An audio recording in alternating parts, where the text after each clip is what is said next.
Boa noite, amigos telespectadores. Boa noite, deputado Gerson Berger, jornalista Pedro do Couto. Eu acho que os dois estão com soninho, hein? Mas o amigo telespectador que está aí nos assistindo não. Está aí firme para assistir o nosso programa. E o Gerson e o Pedro, mais uma vez, vão comentar os assuntos da semana. Nós hoje vamos falar, como não poderia deixar de ser, ainda sobre a Operação Lava Jato e as consequências que ela trouxe para a nação brasileira, especialmente para o trabalhador. Nós também vamos falar sobre um aplicativo usado na internet, do qual fazem uso as empresas de táxi para se localizar em hora de rush, em hora mais difícil de se conseguir um táxi, e que está sendo usado por alguns motoristas e até usuários de forma irregular, até criminosa, principalmente na questão do assédio. Nós vamos também falar do Dia de Combate à Intolerância Racial. Mas como não poderia deixar de ser, Gerson, eu já vou começar o programa te parabenizando. Esta semana foi publicado no Diário Oficial da União a PEC 86, né? Que estabelece o orçamento impositivo, ou seja, 1,2% do orçamento líquido da União deverá atender à demanda, às emendas apresentadas pelos parlamentares, isto lá em Brasília, sendo que 50% será direcionado para a saúde. E eu disse que parabenizava o nosso deputado Gerson Berger, porque ele imediatamente apresentou na Assembleia Legislativa esta mesma proposta. Ou seja, os senhores deputados terão direito a apresentar 1,2% do orçamento líquido do Estado com destino de 50% para a saúde. Parabéns, Gerson, sempre atento. Você fez muito bem. Eu na Câmara Municipal não pude fazer o mesmo porque um outro colega vereador se antecipou e a mensagem também já está tramitando, mas o que é muito bom, porque eu acho que os deputados, os vereadores, é que estão lá na ponta vendo as necessidades, as demandas do cidadão. Então, acho importante, sim. E acho mais importante ainda, Gerson, porque, por exemplo, eu sou oposição ao governo municipal. Não tenho colher de chá. O prefeito apenas atende a sua base eleitoral. Com esta obrigatoriedade, ele vai ter que me atender também, a minha, toda a oposição, porque, na verdade, essas emendas serão de todos os parlamentares. Parabéns mais uma vez, Gerson, por essa iniciativa tão importante para o nosso Estado, e especialmente quando 50% vão para a saúde, que é uma área que, infelizmente, continua tão abandonada. Mas nós agora vamos falar ainda um pouquinho do famoso Lava Jato. E na semana passada, Gerson, você disse aqui no programa que se o Renato Duque, aquele cara de pau que após todas as denúncias de corrupção do Lava Jato, continuou recebendo propina e ainda tirou o dinheiro da Suíça e o mandou para Mônaco. Como você disse, que se ele abrisse a boca, a República Brasileira tremeria. Acontece que em seu depoimento à CPI da Petrobras, ele frustrou os parlamentares, pois nada disse, irritando deputados que chegaram a ameaçar convocar sua mulher. Por que esta ameaça? Das duas, uma. Ou a mulher de Duque quer realmente que ele conte toda a verdade por não compactuar com sua posição de acobertamento, quem sabe até, de figuras importantes, ou ela cansou, tem dignidade e não quer ser cúmplice de safadezas que podem ser apontadas. Olha, Gerson e Pedro, o Renato Duque que se cuide, porque dizem que sua mulher, Maria Auxiliadora, é uma bomba relógio prestes a explodir. Isto na avaliação de pessoas que conhecem o casal. Como veem o silêncio de Renato Duque em sua ida à CPI da Petrobras e como interpretam a sua frase: existe hora de falar e hora de calar? Tereza, Primeiro quero fazer uma rápida referência à possibilidade da mulher de Duque abrir a boca. Se os deputados da CPI o ameaçaram, dizendo que convocariam sua mulher, é porque sabem ou desconfiam de alguma coisa. Não há dúvidas de que Renato Duque tem medo de que a mulher possa dizer, pois deve saber demais. É bom lembrar que mulher revoltada e irada com o marido ou companheiro não pensa duas vezes, coloca a boca no trombone e ninguém segura. Duque que se cuida. Quanto à estratégia de dizer que existe hora de falar e hora de calar, e aquela é a hora de calar, veladamente aqui pode haver uma ameaça a alguém, uma chantagem, pessoas de quem ele espera alguma coisa e se isso não se concretizar, ele abre a boca. Veja uma intervenção do deputado Chico Alencar quando se dirigiu a Renato Duque, dizendo que ele havia citado no Antigo Testamento, livro de Eclesiastes, hora de falar, hora de calar, respondendo que no Novo Testamento, pelo apóstolo Paulo, ele disse que somente a verdade libertará. Muito boa. Apelar para a religião é muito comum nos bastantes. Quem comete os crimes que Duque cometeu não segue de verdade nenhuma religião. Pensa apenas no seu ego e nas vantagens. A inteligente intervenção do deputado Chico Alencar vale como uma boa ironia, mas sem nenhum poder de sensibilizar alguém com o caráter de Renato Duque. Olha aqui, o ladrão Renato Duque pode ficar calado, pode falar que é a mesma coisa, porque as evidências que existem contra ele são totais. Ele mesmo processado antes da sua segunda prisão, que fez? Realizou uma transferência de 30 milhões de euros de um banco da Suíça para outro banco em Mônaco. E as afirmações que existem contra ele partem até de executivos de empresas que deram o dinheiro nas suas mãos. E a sua redistribuição desses valores é que é o mistério temido pela sua esposa. Renato Duque não tem saída. Ele não adianta citar a Bíblia nem coisa alguma, cometendo mais uma farsa em sua vida, porque não vai adiantar nada. Ele, no momento, inclusive, está preso numa penitenciária do Paraná, como um prisioneiro comum. Vai suportar isso um homem que tenha milhões de reais com suas contas no exterior? Não vai suportar. Não há ninguém de bom senso no mundo capaz de acreditar que quem pagou a propina está mentindo ao dizer que fez isso. Não é verdade. Quem pagou e afirma isso é porque é verdade, senão não afirmaria. Esta é a questão.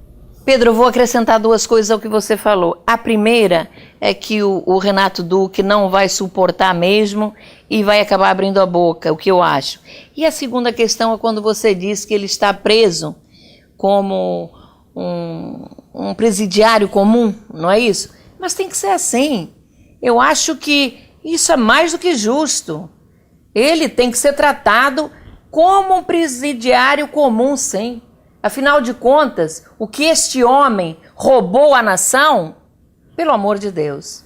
Agora, o pior de tudo isso é que poucos têm a coragem de falar que esses gatunos, sempre vivendo nababescamente, com o dinheiro público e da corrupção, levam a dor e o desespero a milhares de trabalhadores que perderam o emprego e o direito ao sustento de suas famílias. Diga-se de passagem, boa parte em função da crise na Petrobras e na Operação Lava Jato. Pessoas dignas que vivem do seu trabalho e foram vítimas do fim de contratos com empresas terceirizadas que prestavam serviços à Petrobras. A consequência, Gerson e Pedro, foi que o estado do Rio de Janeiro liderou o ranking do desemprego nacional no mês de fevereiro. Foram 11.100 vagas formais de trabalho perdidas, ou seja, trabalhadores com carteira assinada. A prova de que o escândalo do Lava Jato contribuiu para esse desemprego é que as cidades ligadas à atividade naval e petrolífera, como Niterói e Macaé, lideraram um número de vagas fechadas. E aí vem uma pergunta que não quer calar. Como fica a promessa, como fica a promessa de campanha da presidente Dilma, que assegurou que o emprego do trabalhador seria mantido? Diante de tanta mentira, eu não consigo entender como ela ainda consegue aparecer em público e discursar. Eu quero ouvir vocês dois sobre esse tema que eu considero da maior importância. Tereza. E ela tem aparecido enfadado demais. No início veio meio que recolhida na toca, mas logo apareceu com arrogância e sempre. Amigos telespectadores, uma coisa é certa, todo esse escândalo de corrupção traz danos irreparáveis à nação. As consequências são das piores. Afinal, envolve apenas figuraços, principalmente nas lideranças ligadas ao PT. Diz o velho ditado que o exemplo vem de cima. Vejam, por exemplo, o que aconteceu na cidade serrana de São Sebastião do Alto, que tem apenas 9.000 habitantes. O prefeito Mauro Henrique Chagas exigiu R$100.000 de propinas para aprovar as obras de saneamento e saúde para seu município. Ou seja, 10% do valor a ser licitado. Por sorte, o empresário que fazia a obra denunciou o prefeito corrupto à Polícia Federal e ele foi preso num posto de gasolina quando foi ao encontro do empresário para receber a propina. Se as empreiteiras corruptoras envolvidas no escândalo do Petrolão fizessem o mesmo, os figuraços corruptos não teriam roubado e desviado bilhões de dinheiro público. Estariam na cadeia vendo o sol nascer quadrado. A nossa Polícia Federal está também de parabéns por todo o trabalho que vem realizando. E também neste caso do prefeito corrupto do município de São Sebastião do Alto. Ela fez a sua parte, mas eu pergunto, por quanto tempo ele vai ficar preso, esse prefeito gatuno que tentou roubar dinheiro direcionado para a saúde de cidadãos que acreditaram nele e o elegeram. Por mim, que fique preso para sempre. Voltando à questão do Petrolão, foi aqui colocado, e a presidente Dilma tem falado demais e agido de menos.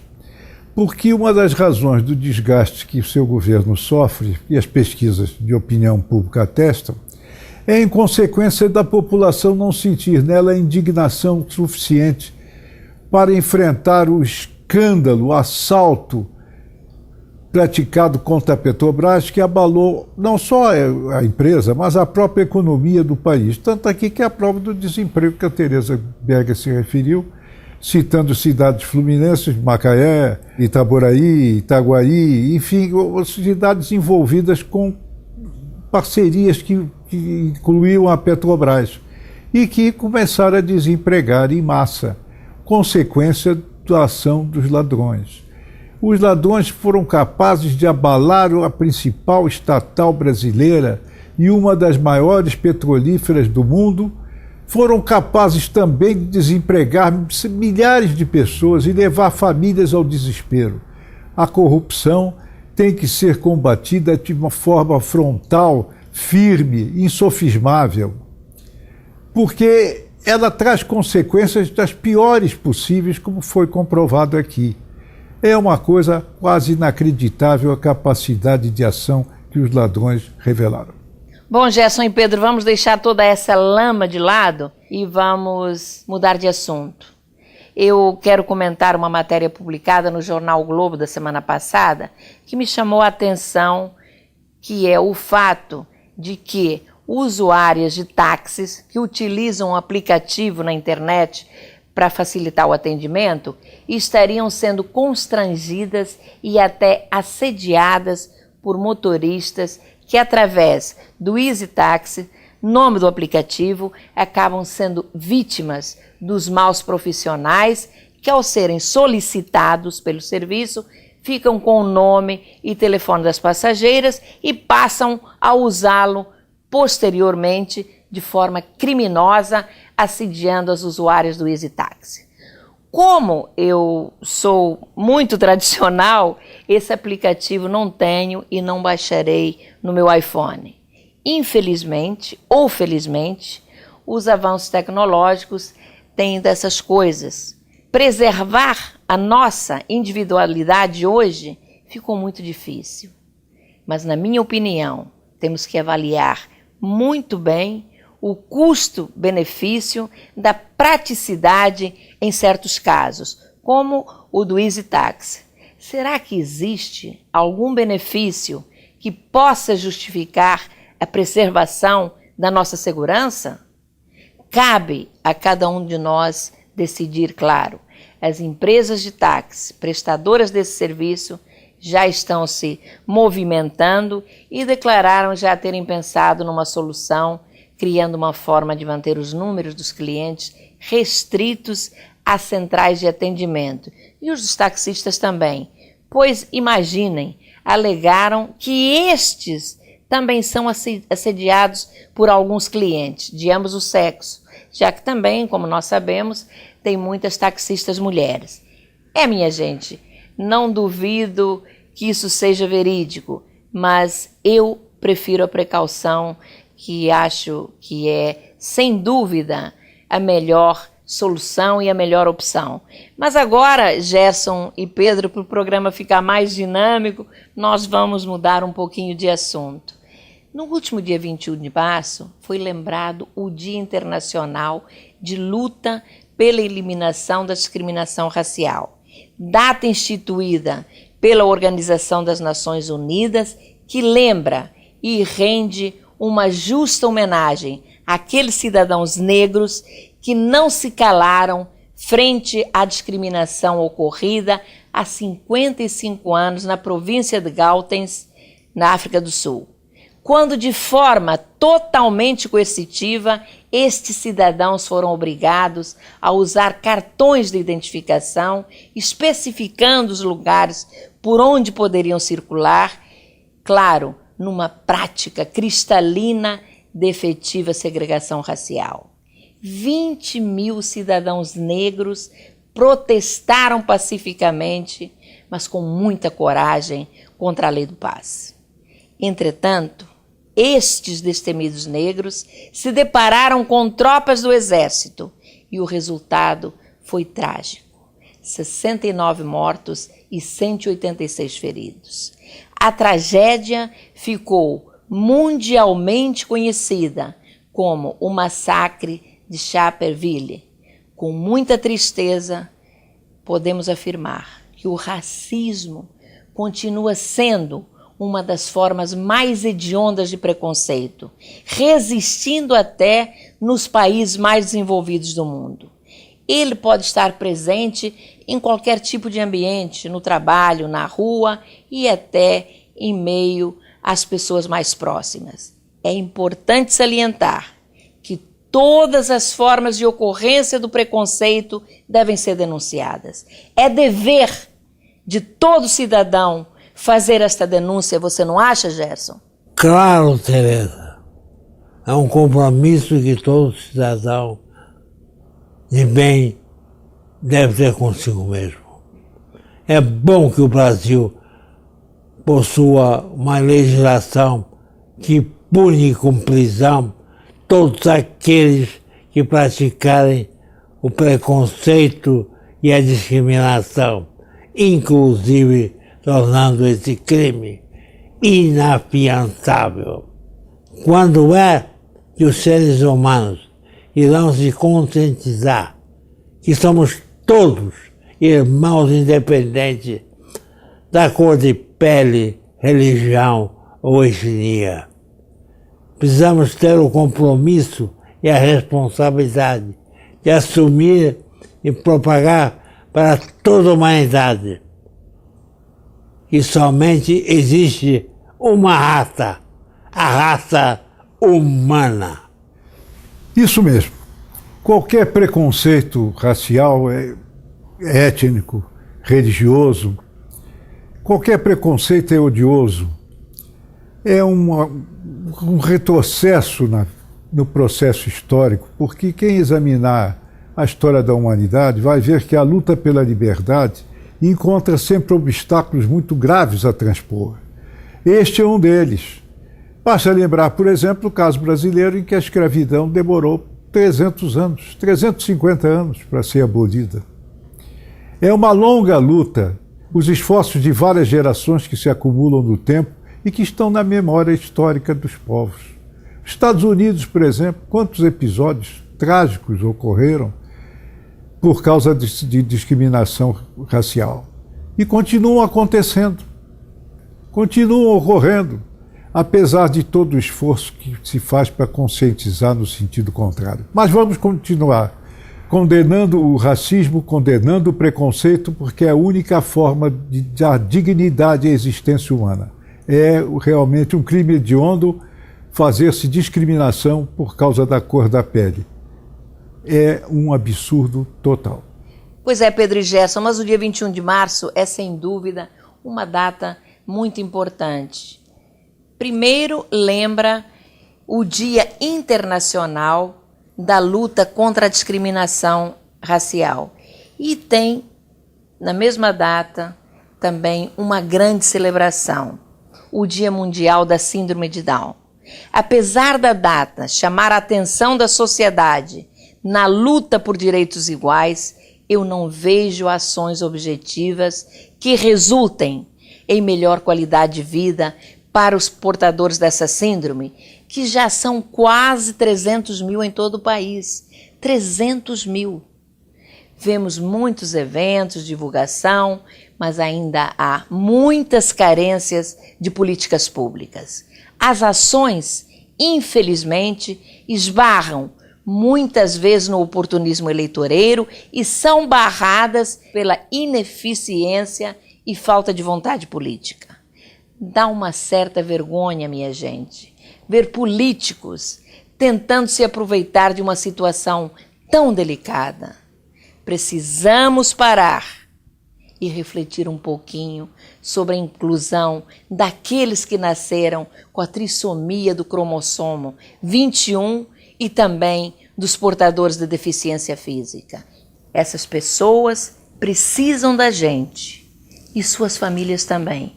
E o que nós vemos é um descaso, eu diria, eu acho que está mais do que na hora dos governos darem uma atenção toda especial a estas pessoas e a estas famílias que precisam de apoio e, acima de tudo, da atenção de governos. É isso aí, Gerson e Pedro, ouvi o quanto vocês ficaram atentos a minha fala e tenho certeza que concordam com a minha posição, porque é, acima de tudo, uma posição humana. Mas o nosso tempo acabou, minha gente querida. Eu agradeço mais uma vez a participação dos dois, Gerson e Pedro. Amigo telespectador, o nosso agradecimento muito especial a você que ficou até esta hora da noite nos assistindo. Tenha um ótimo descanso, uma excelente semana e vamos nos encontrar no próximo sábado às 11h30 da noite aqui na CNT. Até lá!